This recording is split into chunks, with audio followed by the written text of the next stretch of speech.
세상에는 딱 한 번으로 끝낼 수 있는 일이 있을까요? 그러면 없어요. 좋겠죠. 예, 근데 쉽지 않습니다. 뭐 우리가 뭐 옛날에 우리 남자들이 말하려면 뭐라고 그랬어요? 남아 이런 중천금이다. 그만큼 남성들이 한번 약속을 하면 어때요? 반드시 지켜야 된다고 그랬어요.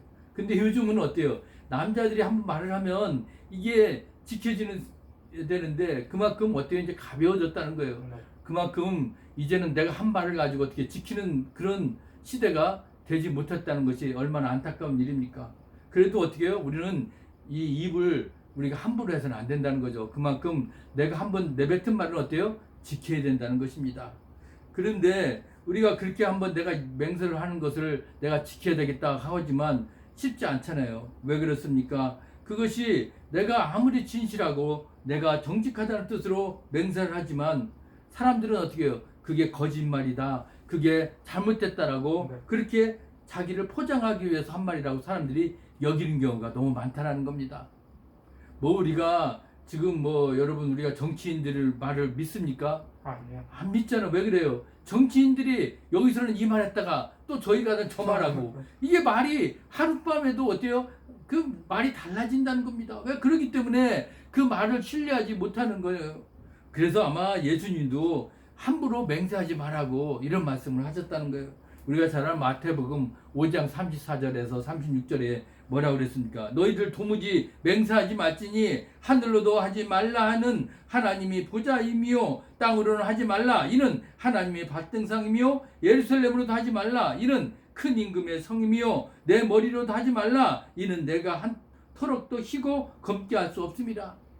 예수님도 너희들이 한 말에 대해서 책임을 지지 못하면 그렇게 말을 하지 말 맹세하지 말라는 겁니다.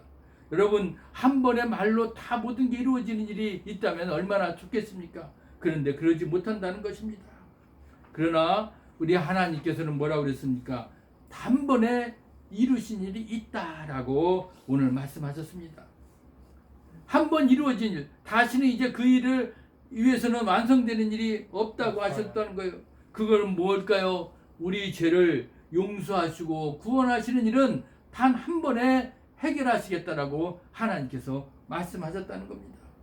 그것은 무엇을 얘기할까요? 여러분 구약에서 사람들이 죄를 용서하는 것을 하기 위해서는 뭐 했습니까? 율법을 제사를 드렸어요.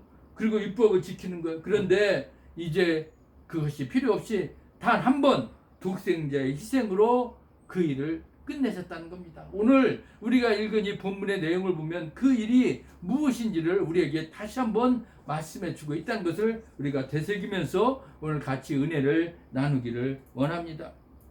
하나님은 구약의 백성들에게 뭐를 주셨다고요? 율법을 주었다고 그래서 율법 너 이대로 지켜야 된다. 그런데 율법에는 두 가지 율법이 있는데 먼저 하나는 뭐냐면 제사 율법입니다. 제사 율법. 그리고 또 하나는 뭐예요? 도덕의 율법입니다. 제사 율법은 뭐냐면 백성들이 죄를 용서받기 위해서 그 당시에 너희들 제사를 이렇게 지내라 해서 동물을 제물로 드리는 그런 법. 그게 제사 율법인데 우리가 잘 아는 레위기를 보면 그것이 자세하게 나와 있잖아요. 그리고 도덕 율법은 뭘까요? 하나님께서 우리에게 뭘 줬어요? 십계명을 줬잖아요. 십계명은 뭐예요? 우리가 하나님과의 관계, 우리 사람과의 관계에서 어떻게 해요? 이것을 지켜라. 다 알잖아요. 네.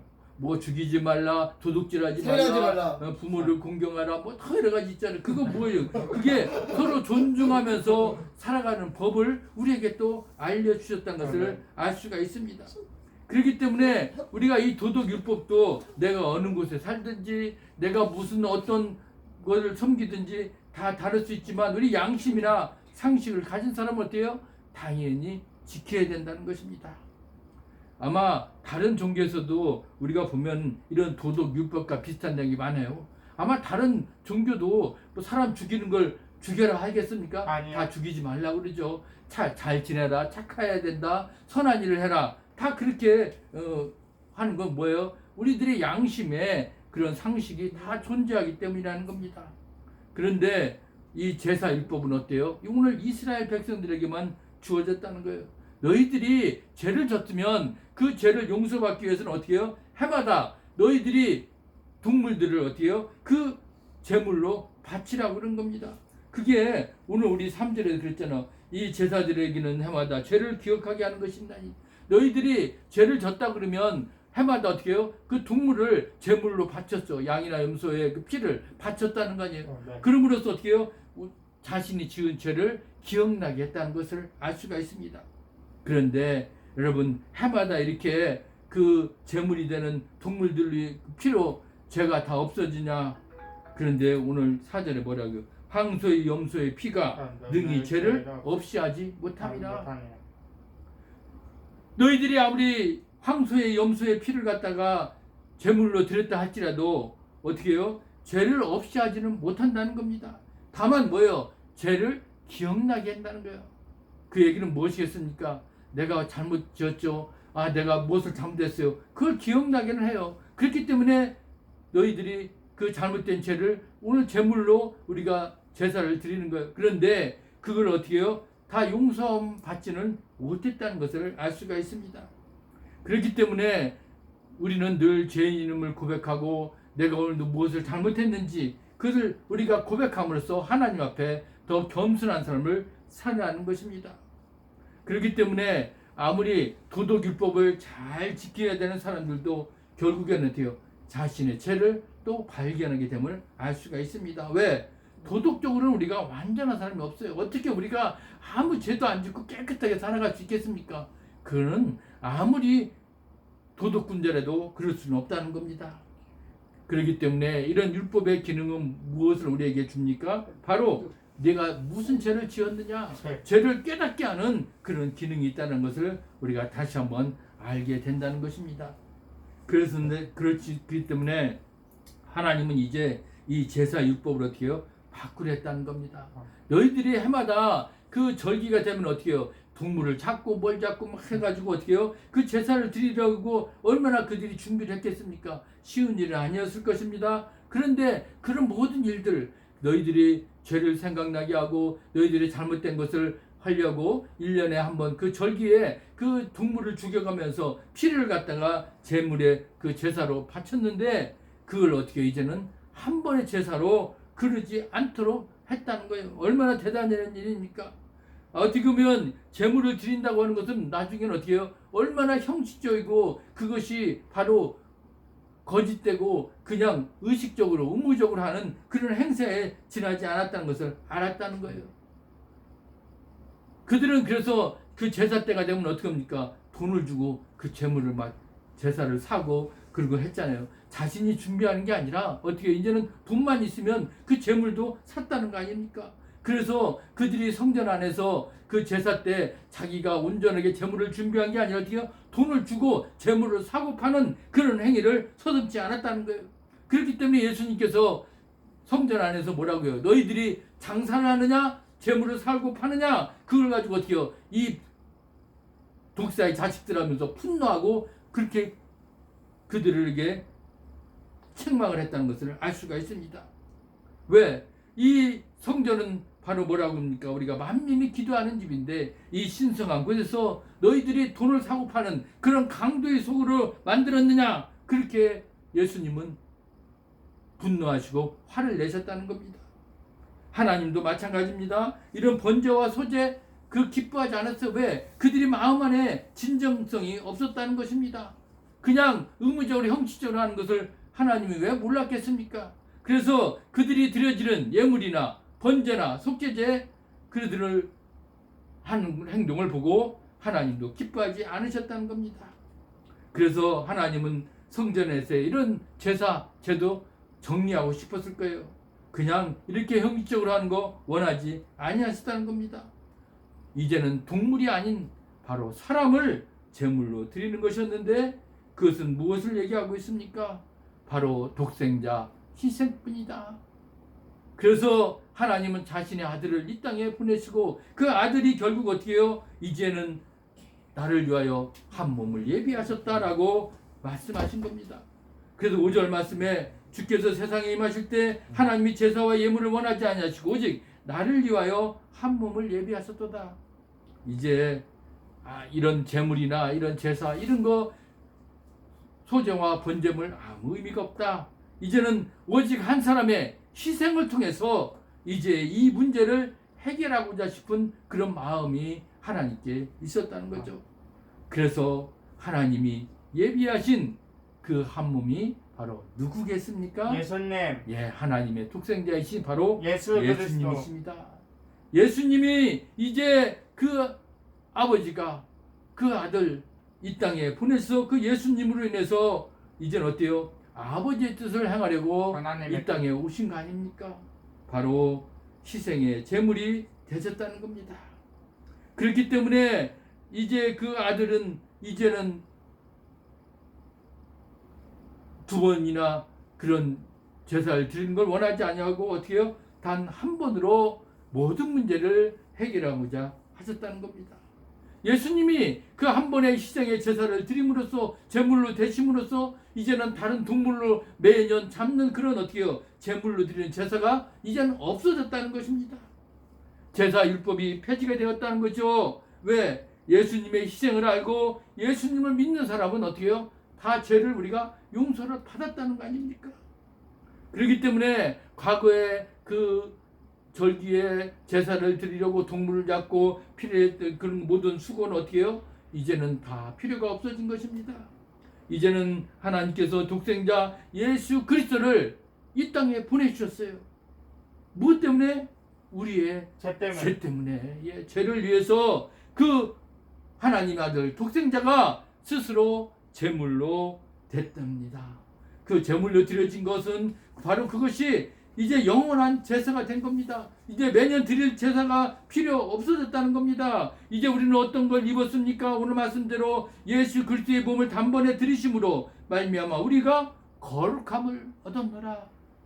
이제 우리는 예수님이 그 그리스도가 몸을 드림으로써 우리가 죄인이 된 게 아니라 우리 죄인들이 다 어떻게 해요? 거룩함을 얻었다는 것입니다.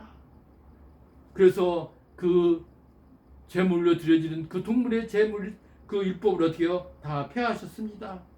이제 영원한 효과를 갖는 제사를 우리에게 허락하셨는데 그것은 뭐요? 예수님을 믿고 그분을 우리가 노래하며 그분을 우리가 찬양하기만 하면 이제 우리는 죄는 다 사해졌어요. 내가 예수 그리스도를 믿기만 하면 우리 같은 죄인이 이제 매년 그 죄를 기억나게 하는 율법적인 제사를 제물을 드리지 않아도 된다는 것입니다.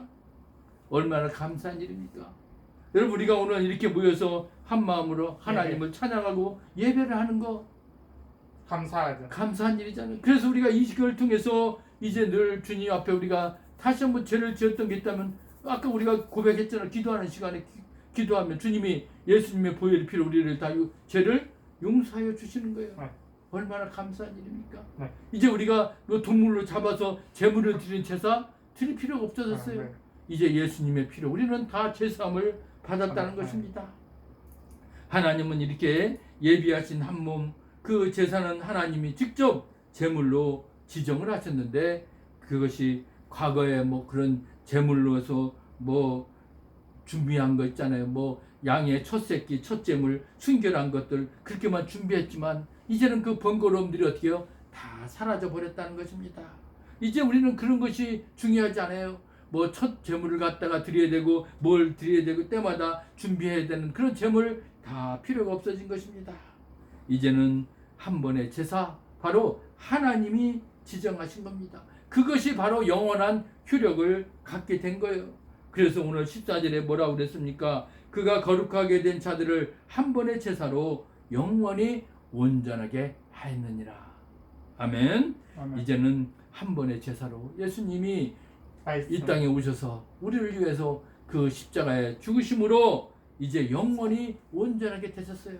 이제 우리의 그런 구약에 있는 모든 제사 율법은 다 사라진 겁니다. 그래서 우리가 하나님을 만나는데 어떻게 해요? 그 거룩한 그 제사장이 들어가 제물을 가지고 갔을 때 그 거룩한 휴정이 찢어졌다고 그랬잖아요. 이제는 그게 소용이 없어진 겁니다. 이제는 하나님이 단번에 완전히 이루어지신 그 제사로 인해서 우리의 죄를 완전히 용서하여 주시는 효력을 얻게 된 겁니다. 그것이 오늘 성경에서 우리에게 말씀하고 있는 겁니다. 증언하고 있는 거예요. 이제 우리가 하나님으로부터 우리는 계획되고 독생자를 단번에 제물로 드린 이런 제사로 인해 믿기 때문에 이제 우리는 늘 감사하고 성령의 그런 능력으로 우리가 살아가는 겁니다. 하나님 우리를 용서해 주셨기 때문에 하나님은 이런 사람들의 죄와 율법을 어디요? 다시 기억나지 않게 하신다라고 그랬어요. 그래서 17절에 또 그들의 죄와 그들의 불법을 내가 다시 기억하지 아니하리라 하셨느니라. 얼마나 감사한 일입니까? 여러분, 우리가 이 사람이 우리들이 죄를 매일 기억한다면 우리가 살아갈 수 있겠습니까? 못하죠. 그런데 하나님은 우리를 사랑하시기 때문에 이제 사람들이 잘못된 것을 기억을 하지만 하나님이 어떻게 해요? 그 죄를 용서해 주시기 위해서 예수 그리스도 당신의 아들 이 땅에 보내주셨고, 그 때문에 이제 우리는 제사를 드리지 않아도 되는, 이제 우리는 다 용서함 받는 그런 자녀들이 된 겁니다. 오늘 이 말씀을 통해서 분명히 하나님은 우리들에게 율법을 주셨다고 했어요. 제사 율법과 그리고 어떻게 해요? 바로 마침의 그런 윤리적인 도덕적인 율법을 주셨지만 우리가 그것에 따라서 이제 제사적인 율법도 드리고 매년 그런 것도 했지만 이제는 어떻게 해요? 그런 거 다 필요 없이 단 한 번에 뭐라고요? 우리의 준비해 주신 그 당신의 아들 독생자 예수 그리스도 그 아들로 인해서 이제 우리는 어떻게 해요? 다 용서함 받고 제물을 드리지 않는, 그야말로 이제 그분이 우리 때문에 죽으셨기 때문에 우리는 거룩함을 입었습니다. 할렐루야. 우리가 어떻게 죄인일 수밖에 없는 우리가 어떻게 거룩함을 입고 우리가 나아갈 수가 있습니까? 그것은 하나님의 전적인 은혜인 줄 믿습니다. 하나님이 우리를 사랑하셨기 때문에 우리의 그 무익하고 우리의 그 부족한 것을 아셨기 때문에 우리는 죄인일 수밖에 없고 우리는 죄인으로 살아갈 수밖에 없는 존재였는데 이제 하나님 우리를 너무 사랑하셔서 이 땅에 당신의 아들 예수 그리스도를 보냄으로써 이제 우리를 거룩한 온전한 사람으로 만들어 주셨어요. 우리가 매년 드리는 제물 그런 율법 다 폐하여 주셨습니다. 오직 예수 그리스도 그분으로 인하여 우리가 한 번에 용서함을 받고 영원한 온전함을 이루신 하나님, 그분을 찬양하고 오늘도 예배하게 나아갈 때 그분께서 우리가 늘 우리의 구세주 예수 그리스도 우리가 그분을 찬양하고 나아갈 수 있기를 주님의 이름으로 축복합니다. 아멘. 오늘도 살아서 역사하신 아버지 하나님 감사합니다.